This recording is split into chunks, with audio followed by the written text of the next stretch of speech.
سیاسی پارٹیز مجلس کے پولیٹیکل آئیڈیالوجی سے اختلاف کرتے ہیں، مگر ہمارا ماننا یہ ہے کہ ہندوستان کی سیاست میں یقیناً جہاں پر ہر طبقے کی آواز ہے، ہر فرقے کی آواز ہے، ہر مذہب کے ماننے والے کی ایک آواز ہے، ہر کاسٹ کا ان کا ایک لیڈر ہے،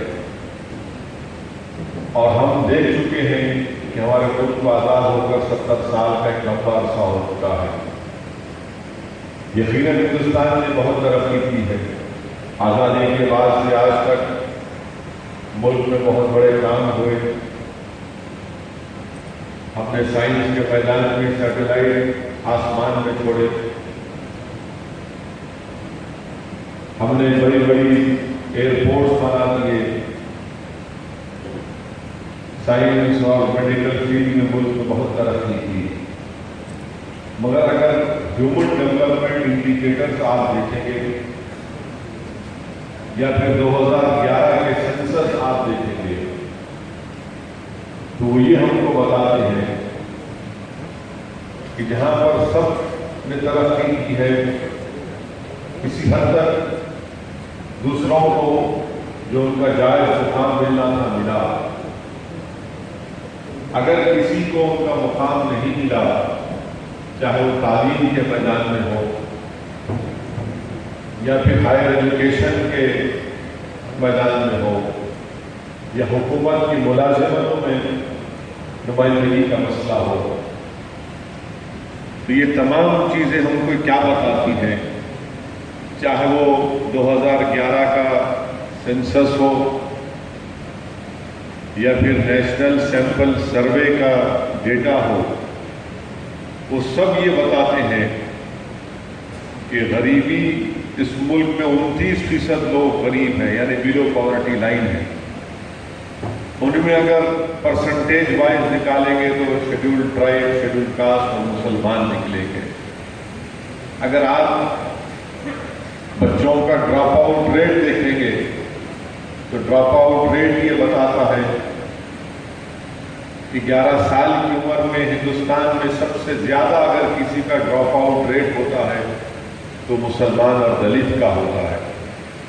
یہ میرے الفاظ نہیں ہیں بلکہ یہ کنڈو کمیٹی کی رپورٹ میں لکھا ہوا ہے، اور مسلمان بچے 11 سال کی عمر میں تعلیم اس لیے چھوڑ دیتے کیونکہ ان کے ماں باپ کے پاس بچوں کو پڑھانے کے لیے پیسے نہیں ہیں۔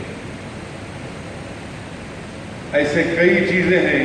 2011 کا لٹریسی ریٹ آج گورنمنٹ آف انڈیا نے اس کو ریلیز کیا، جس میں ہندوستان میں ہمارے ملک میں لٹریسی ریٹ 74% ہے، 74.2% ہے، اور مسلمانوں کا 68.4 ہے۔ یقیناً 59% ہمارا لٹریسی ریٹ تھا 2011 میں، وہ آج بڑھ کر 68% ہوا، مگر 68% لٹریسی ریٹ مسلمانوں کا ہے، وہ ہمارے ہندو بھائیوں سے بھی کم ہے، ہمارے عیسائی بھائیوں سے بھی کم ہے، دلتوں سے کم ہے، ٹرائبل سے کم ہے۔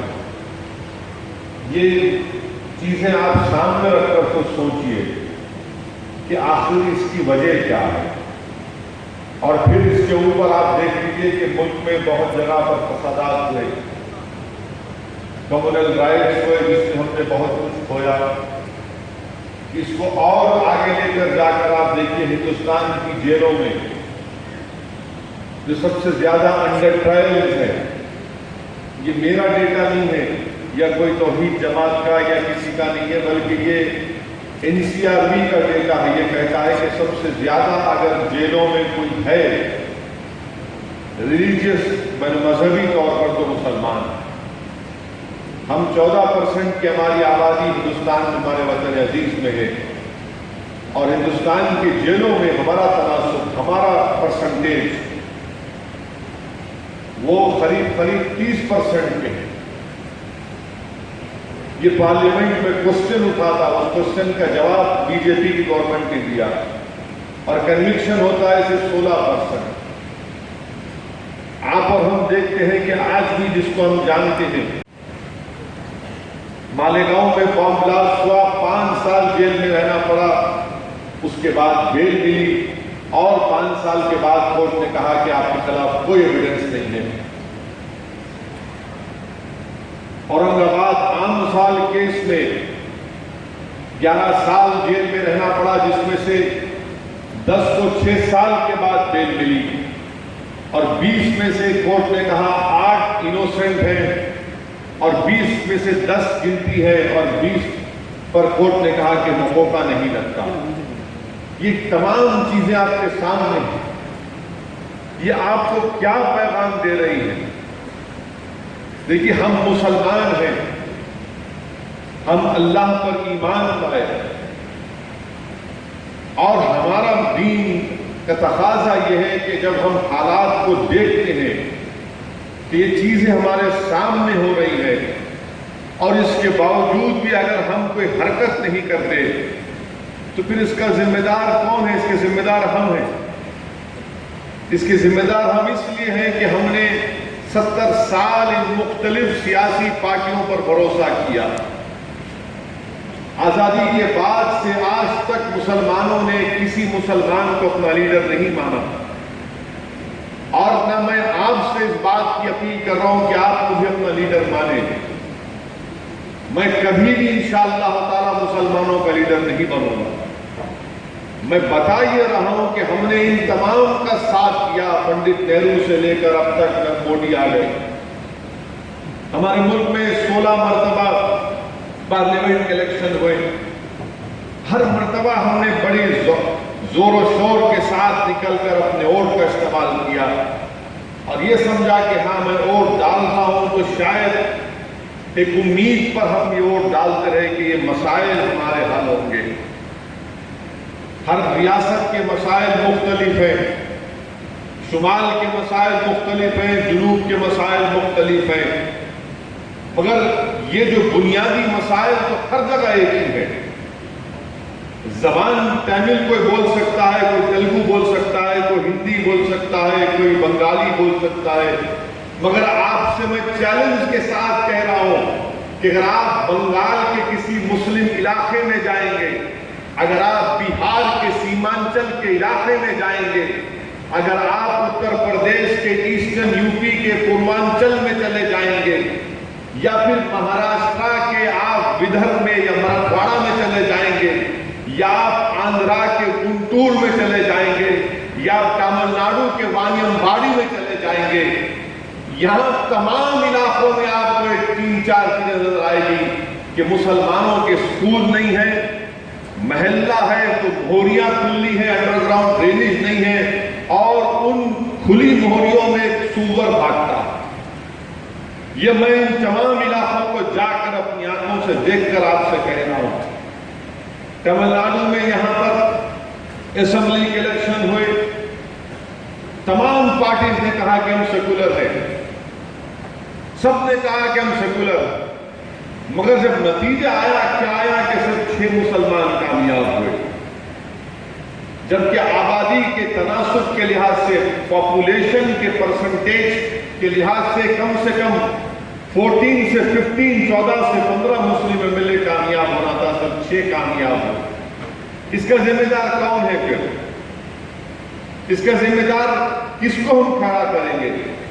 اور آپ پھر دیکھ لیجئے تمل ناڈو میں جو منسٹری آف مائنارٹی افیئرس کا بجٹ ہے، کتنا بجٹ ہے آپ کا؟ یہاں پر 106 کروڑ روپے اسکالرشپ کے لیے، 115 کروڑ روپے ویلفیئر پروگرام کے لیے۔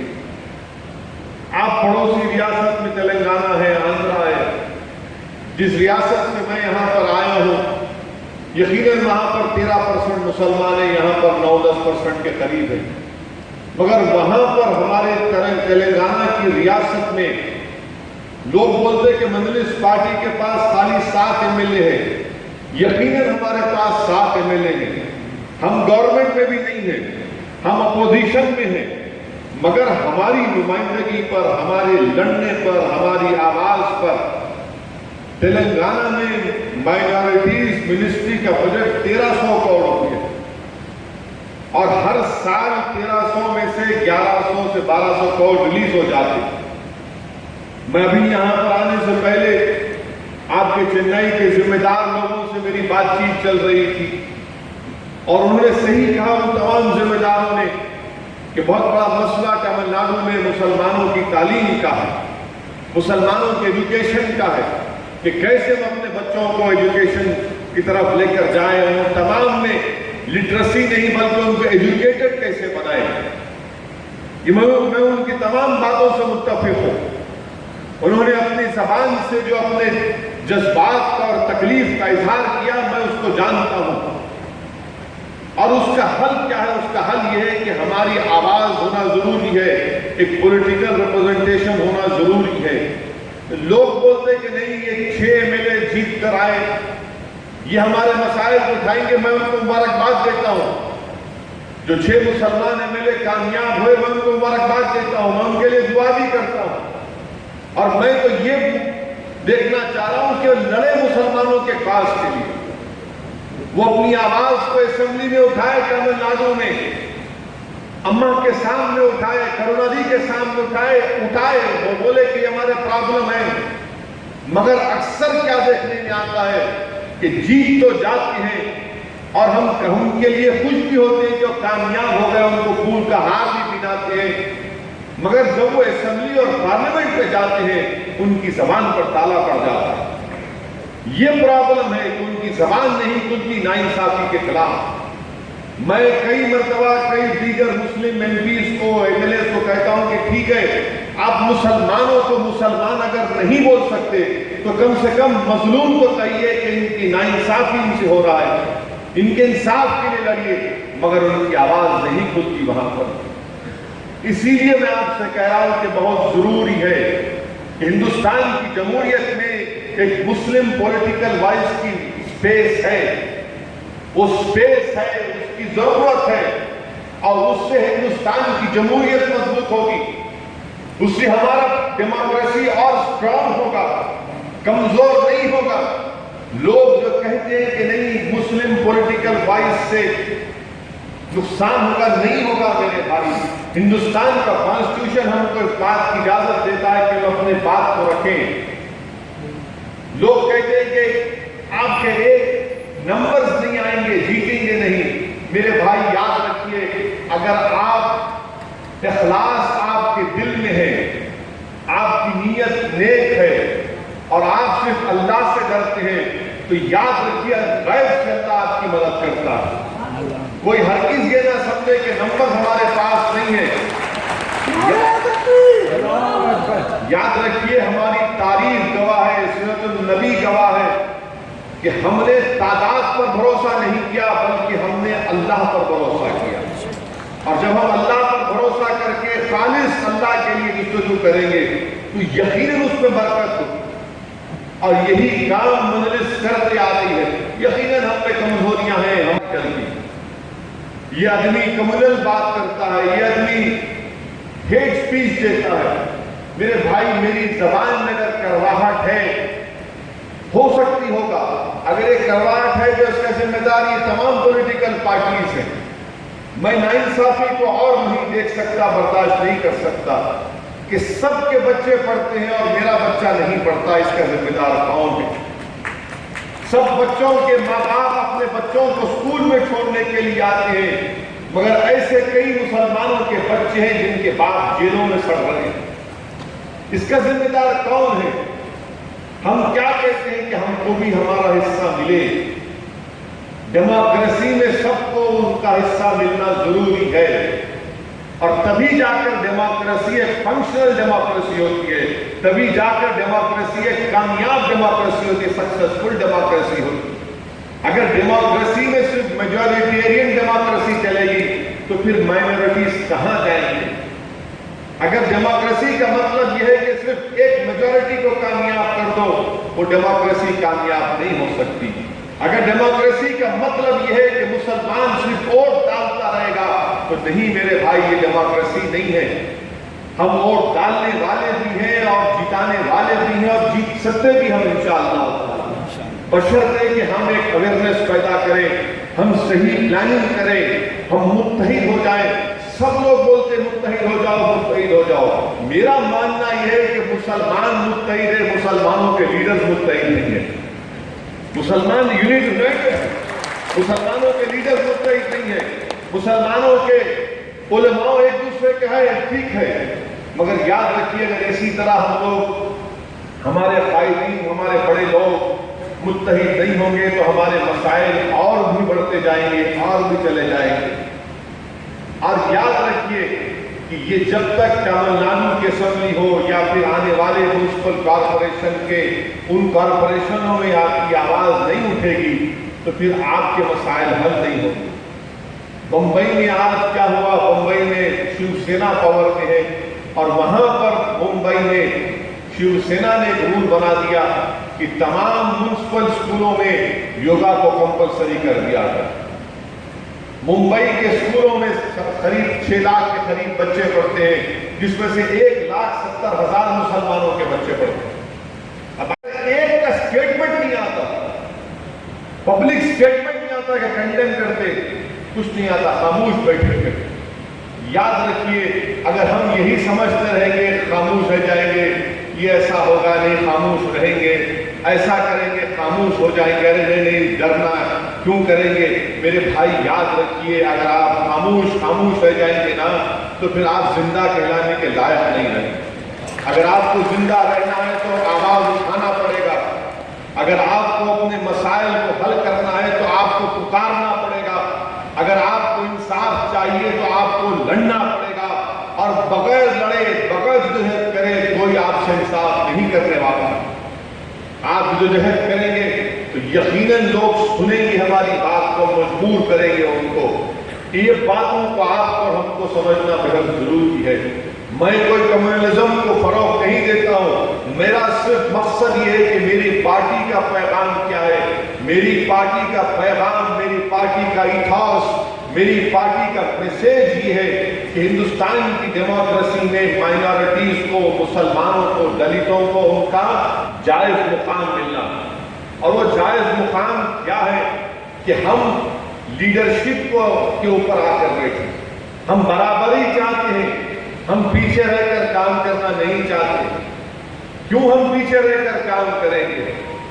جب ہم کسی خداؤں کے نہیں بلکہ ایک اللہ کی عبادت کرنے والے ہیں تو پھر ہم ان تمام لیڈروں کے پیچھے کیوں جائیں، اور ہم اپنے آپ کو کمزور کیوں سمجھیں، ہم اپنے آپ کو ان سے کمتر کیوں سمجھیں؟ یاد رکھیے ہم کسی سے کم نہیں ہیں، اللہ نے ہم کو تمام چیزوں سے نوازا، اور ہمارا کام یہ ہے کہ اس کو استعمال کریں اور آگے بڑھیں۔ اور یہی پیغام میں آپ تک دینے کے لیے آیا ہوں۔ لوگ الزام لگاتے ہیں، لگانے دیجیے، مجھے اس کی فکر نہیں ہے۔ ہو سکتا ہے کہ میرا کام، ہمارے ساتھیوں کا کام میری زندگی میں کام نہ آئے، مگر ہو سکتا ہے کہ انشاءاللہ تعالیٰ آنے والی نسل و تکلیفوں سے نہیں گزرے گی جو آج ہم گزر رہے ہیں۔ آج یقیناً تمل ناڈو میں، کیرلا میں، تلنگانہ میں، بلکہ پورے ساؤتھ انڈیا میں ہم خوش قسمت ہیں کہ اگر آزادی کے بعد حضرت اسماعیل رحمۃ اللہ علیہ پولیٹیکل اویئرنیس پیدا نہیں کرتے تو آج ساؤتھ انڈیا میں بھی جو نارتھ میں حال ہے اس طرح کا حال ہمارا ہوتا۔ ان میں ایک ویژن تھا، ایک سوچ تھی، انہوں نے کہا کہ نہیں، پولیٹیکلی ہم اپنے آپ کو ایکٹیو رکھیں گے، اور اس دور میں اس طرح کا کام کیا۔ یہ باتوں کو آپ کو ہم کو سمجھنے کی ضرورت ہے، اور یقیناً یہ اجلاس کا مقصد یہ بھی ہے کہ آنے والے میونسپل کارپوریشن کے الیکشن میں ہم ایم پارٹی کو کیسا اسٹرانگ کرنا، کیسے ایکٹیو کرنا، کس طریقے سے آگے بڑھ کر اس الیکشن میں کامیابی حاصل کرنا، آج کے اجلاس کو بلانے کا وہ ایک اور بھی مقصد ہے۔ دوسری اہم بات یہ ہے کہ میرے بھائی، ہم کو اپنے دلت بھائیوں کے ساتھ لے کر چلنے کی ضرورت ہے۔ آج آپ دیکھیے تھوڑی دیر کے لیے ان سے سیکھنا پڑے گا ہم کو، کہ آپ دیکھیے کہ اخلاق کو مارا گیا دادری میں، موب نے لنچ کیا اخلاق کو، ہم احتجاج کیے، بڑے پیمانے پر گڑبڑ نہیں کر سکے، حرکت نہیں کر سکے۔ پھر جھارکھنڈ میں 13 سال کے مسلمان بچے کو اور ان کے ساتھ ایک اور مسلمان کو سولی پر لٹکا دیا گیا، پھانسی دے دی گئی۔ پھر ہریانہ میں رمضان کے مہینے میں تو مسلم بچوں کو صرف اس شک کی بنیاد پر کہ وہ گوشت لے کر جا رہے تھے، ان کے منہ میں گوبر ڈالا گیا، ان کو گائے کا پیشاب پلایا گیا روزے کی حالت میں۔ ہم دیکھتے رہے، ہم خالی آہیں بڑھتے رہے، ویڈیو میں دیکھے، آنکھ میں آنسو لا دیے اور ہم دعا کرتے رہے۔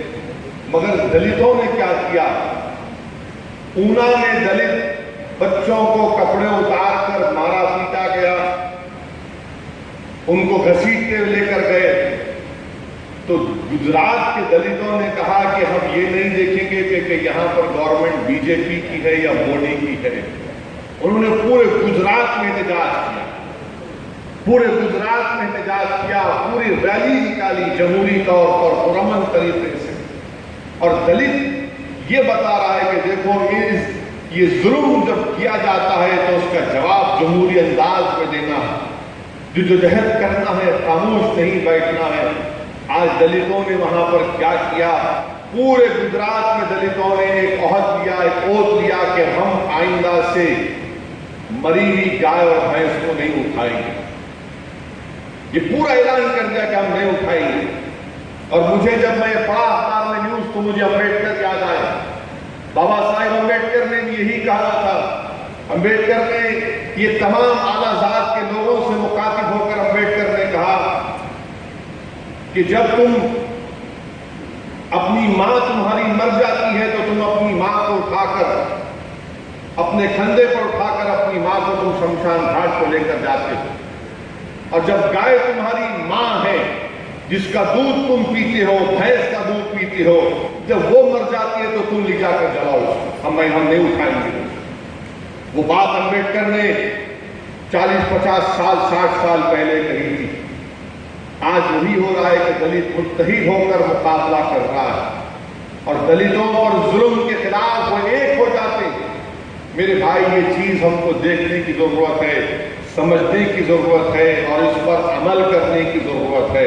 اور بہترین طریقہ ہماری جدوجہد کا یہ ہوگا کہ ہم اپنے دلت بھائیوں کو ساتھ لیں، کمزور طبقات کو اپنے ساتھ لے کر آگے بڑھیں۔ ابھی ہمارے تمل ناڈو کے صدر اقبال صاحب نے ہمارے وزیر اعظم مودی کی اس تقریر کا حوالہ دیا کہ وہ حیدرآباد میں تقریر کر رہے تھے، تو حیدرآباد میں ہمارے پرائم منسٹر نے کہا کہ دلتوں کو مت مارو، مجھے گولی مارو، دلتوں کو مت مارو، مجھے مارو۔ مگر ہمارے وزیر اعظم بھول گئے کہ آپ پر کوئی حملہ نہیں کرے گا، آپ پر کوئی کچھ نہیں ہوگا، بلکہ ہم تو دعا کرتے ہیں کہ اللہ آپ کو 150 سال کی عمر دے، 150 نہیں بلکہ 180 سال کی عمر دے اللہ۔ کیوں کوئی گولی مارے بھائی؟ ہم تو چاہتے ہیں کہ آپ 180 سال زندہ رہیں۔ ہمارا 63-65 میں ہم چلے جاتے ہیں، آپ 180 ایئر رہیں۔ مگر پرائم منسٹر ایک کمزوری کا مظاہرہ کیے، ہندوستان کا پرائم منسٹر، 100 کروڑ عوام کا پرائم منسٹر ایک کمزوری کی بات کر رہا ہے۔ ہندوستان کے پرائم منسٹر کو تو یہ بولنا چاہیے تھا کہ میں کرش کر دوں گا ان لوگوں کو جو دلتوں پر حملہ کریں گے، میں جیل میں ڈال دوں گا ان کو جو دلتوں کو ہاتھ لگائیں گے۔ مگر ہندوستان کے پرائم منسٹر نے یہ کہہ کر اس بات کو ثابت کیا کہ ملک میں دلتوں پر حملہ ہو رہا۔ کئی پارلیمنٹ میں تقریر ہوئی، کئی لوگ ہمارے میڈیا کے لوگ بولے کہ پرائم منسٹر کی تقریر پر آپ کیا بولیں گے؟ میں نے کہا کہ میں اس کا ویلکم کرتا ہوں، اس لیے کہ پرائم منسٹر کے سوچ میں، دل و دماغ میں جو ان کا مائنڈ سیٹ ہے، اس مائنڈ سیٹ میں وہ دلتوں کو ہندو نیشنلزم کا حصہ سمجھتے، مسلمانوں کو نہیں سمجھتے۔ کیونکہ یہ پرائم منسٹر کے الفاظ سے یاد ہوگا آپ کو، 2014 کے پارلیمنٹ الیکشن سے پہلے ایک ٹی وی انٹرویو میں مسٹر نریندر مودی نے کہا کہ I am a Hindu nationalist. تو میں نے کہا کہ صحیح ہے، مسلمان ہندو نیشنلسٹ نہیں ہو سکتا، مسلمان صرف نیشنلسٹ ہو سکتا ہے، انڈین نیشنلسٹ ہو سکتا ہے۔ اور ہم ہندوستان کے نیشنلزم کے بہت بڑے پلر ہیں، یہ پلر نیشنلزم کو اٹھا رہا ہے۔ اگر کوئی اس پلر کو نقصان پہنچائے گا تو نیشنلزم کو نقصان ہوگا۔ بلکہ میں تو آپ سے کہوں گا کہ ہم کو نیشنلسٹ نہیں بلکہ پیٹریاٹک ہونے کی ضرورت ہے۔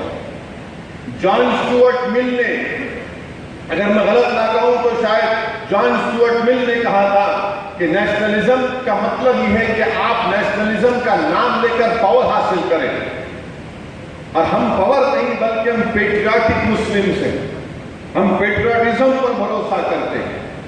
ارے نیشنلزم کا یہ سرٹیفکیٹ دینے والے کون ہیں؟ R S S B J P والے۔ ارے مسلمان کے اوپر الزام لگاتے ہیں کہ یہ نیشنلسٹ نہیں ہے، مگر وجے مالیہ 9,000 10,000 کروڑ روپے ڈبا کے بھاگ گیا، اس کو کوئی اینٹی نیشنل نہیں بولتا، کوئی وجے مالیہ کو اینٹی نیشنل نہیں بولتا، مگر کوئی داڑھی والا دکھ گیا سر پہ ٹوپی ہے تو اس کی نیشنلزم پہ شک کریں گے آپ، مگر وجے مالیہ 10,000 کروڑ روپے لے کے بھاگ گیا، وہ اینٹی نیشنل نہیں ہے۔ ہندوستان کے بڑے بڑے ایئرپورٹ بنانے والے، بمبئی کا ایئرپورٹ بنانے والے، دلی کا ایئرپورٹ بنانے والے، یہ ہمارے بینکس کو 50,000 70,000 کروڑ روپے کا ان کا لون ہے، ڈیفالٹر ہے، مگر کوئی ان کا اینٹی نیشنل نہیں بولتا، کوئی ان کا اینٹی نیشنل نہیں بولتا۔ بڑے بڑے آئل مل چلانے والوں کا قرضہ ہے 1 لاکھ کروڑ کا، کوئی ان کا اینٹی نیشنل نہیں بولتا۔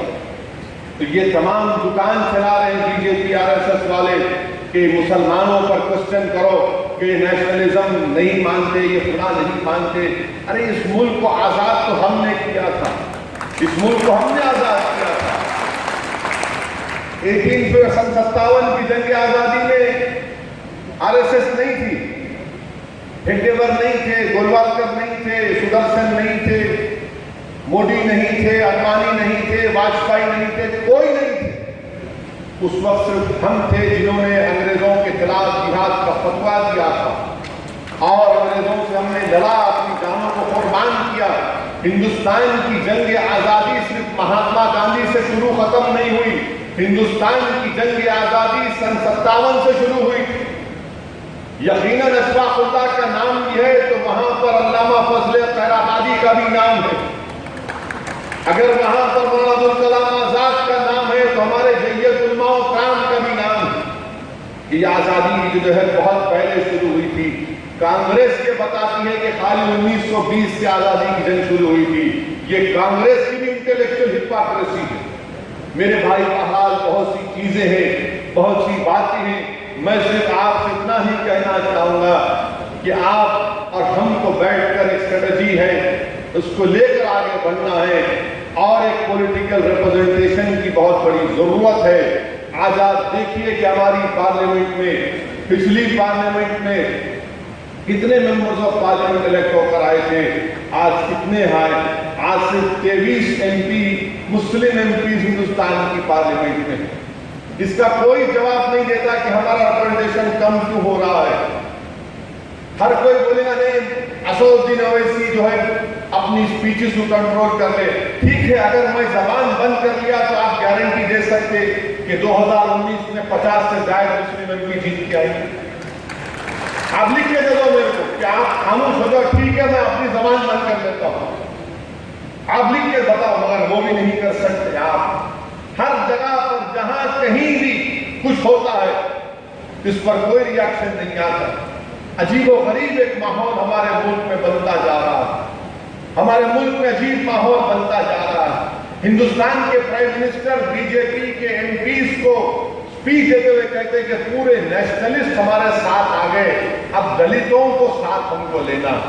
ہم پوچھنا چاہتے ہیں ہندوستان کے پرائم منسٹر سے، وہ نیشنلسٹ کون ہے جو آپ کے ساتھ ہیں، اور جو نہیں ہے آپ کے ساتھ ان کی بھی لسٹ ہم کو دے دو، آپ معلوم ہو جائے گا کہ کون نیشنلسٹ ہے، کون اینٹی نیشنل ہے۔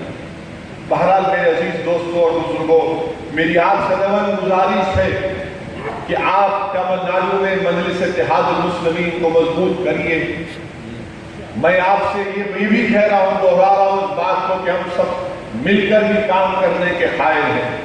مل کر کام کرنے سے اگر اجتماعی فائدہ ہو، مگر میری کوشش یہ ہے کہ جب تک اللہ مجھے زندہ رکھے میں کچھ کر کے جاؤں، کچھ لڑوں اور بے بات طریقے سے آپ لوگوں کی آواز بنوں۔